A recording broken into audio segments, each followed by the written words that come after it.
سبح اسم ربك الأعلى الذي خلق فسوى والذي قدر فهدى والذي أخرج المرعى فجعله غثاء أحوى سنقرئك فلا تنسى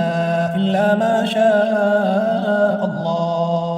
إنه يعلم الجهر وما يخفى ونيسرك لليسرى فذكر إن نفعت الذكرى سيذكر من